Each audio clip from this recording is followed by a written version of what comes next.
காலையில் எழுந்து ஓடுறதுன்றது மனசுக்குள்ள நிறைய பேருக்கு அது ரொம்ப கடினமான ஒரு விஷயமாலாம் தோணும்ல. இவங்க எங்களை எப்படி வழி நடத்துவாங்கன்னா, அந்த ஒரு ஒரு மோட்டிவேஷன் ஸ்பீச்சும் இருக்கும், ஒரு சந்தோஷமான ஒரு சூழ்நிலையை ஏற்படுத்திடுவாங்க.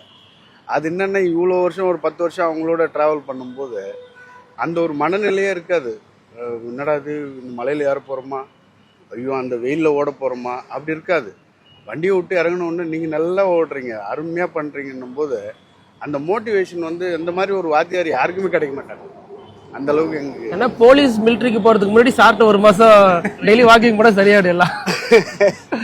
இப்போ நீங்கள் சொன்னீங்கல்ல சார், படத்துக்கெல்லாம் போவேன், சினிமா பார்ப்பேன். சினிமா வந்து டிவியில் பார்க்குறத எனக்கு தேட்டர் போய் பார்க்க தான் பிடிக்கும்.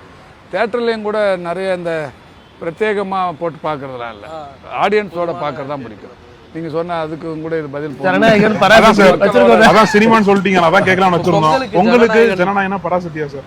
எது உங்களுக்கு பொங்கல் நெருங்கி இல்லை, நான் படத்தில் வந்து அதை பார்க்கறது இல்லைங்க. நல்ல கதை இருக்கணும். இப்போ நான் பார்க்குற படம் எல்லாமே செலக்டிவாக பார்ப்பேன், தேட்டரில் போய் பார்ப்பேன். எல்லா படத்தையும் அதுக்காக வெறித்தனமாக போய் பார்க்க மாட்டேன். கதை, இயக்குனரோட அந்த இது, அதுக்காக அதில் வர்ற விமர்சனங்கள். இதுக்கு முன்னாடி சிவாஜி படம்னா முதல் ஷோ பார்ப்பேன். அது எந்த டைரக்டர் அதெல்லாம் பார்க்க மாட்டேன், சிவாஜிக்காக போய் பார்த்தேன்னு. இப்போ அப்படி இல்லை, கதை, இயக்குனர், அது மாதிரி அந்த எல்லாத்தையும் பேஸ் பண்ணி தான் எல்லா தேட்டரில் தான் போய் பார்ப்பேன்.